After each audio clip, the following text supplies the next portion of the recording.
प्रभु, क्या संसार में केवल सुख का होना संभव नहीं है? प्रत्येक आत्मा का लक्ष्य केवल सुख की प्राप्ति ही तो है।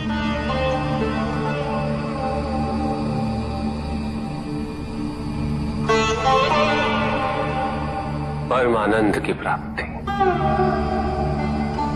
किंतु हम सुख नहीं, सुख को प्रदान करने वाली वस्तुओं को एकत्रित करना ही जीवन का उद्देश्य मान लेते हैं। ये समस्त संसार माया है, सब कुछ नश्वर है।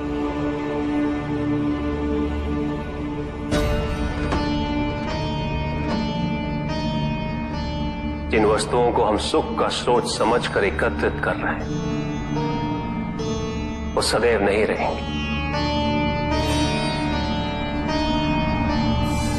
जो व्यक्ति सत्य को जानते हुए भी लोभ का परित्याग नहीं करते, वो सदैव इन्हें खोने के भय में जीते।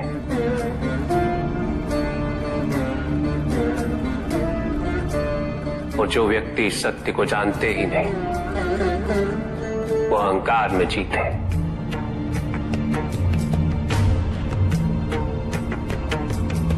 और जहां अहंकार और भय उपस्थित हो, वहां सुख कैसे रह सकता?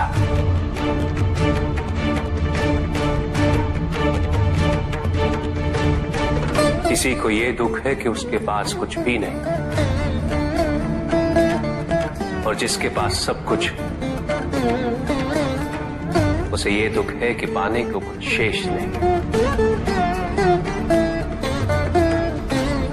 सुख को हम स्वयं अपने दृष्टिकोण से परिभाषित कर देते हैं, जबकि वास्तविकता इससे भिन्न है।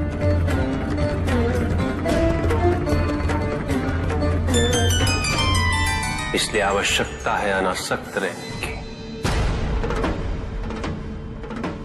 किंतु प्रभु, क्या आसक्ति स्वाभाविक नहीं है? पर दुख का मूल कारण भी तो यही है ऋषि भृगु। आसक्ति हमारे मन की शांति को छीन लेती, उसे भंग कर देती।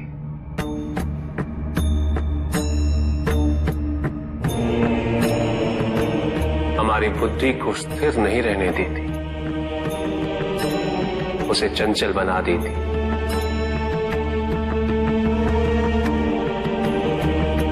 आसक्ति से प्रमाद की उत्पत्ति होती, प्रमाद मद होता है,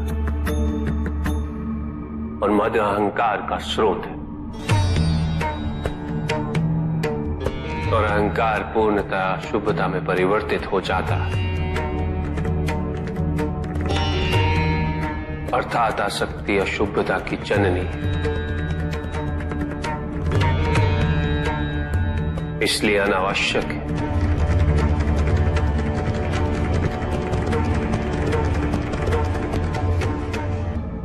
तो प्रभु, आसक्ति को अनासक्ति में कैसे परिवर्तित किया जा सकता है?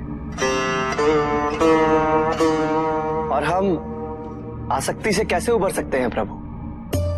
आसक्ति से मुक्त होना ही अनासक्ति है। आसक्तिहीन होने के लिए अपने और पराये का भेद मिटाना अनिवार्य है।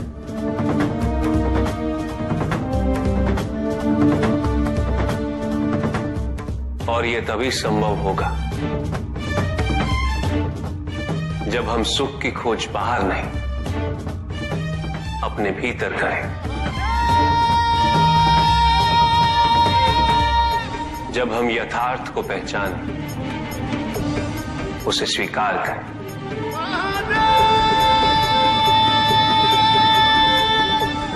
हम अपने सुख को सांसारिक तत्वों से परिभाषित नहीं करें। जब तक हम ऐसा करते रहेंगे, हम बंधते जाएंगे। जब हम स्वयं अपने भीतर झांकना आरंभ करेंगे, हमारी मुक्ति का मार्ग स्वतः प्रशस्त होता जाएगा।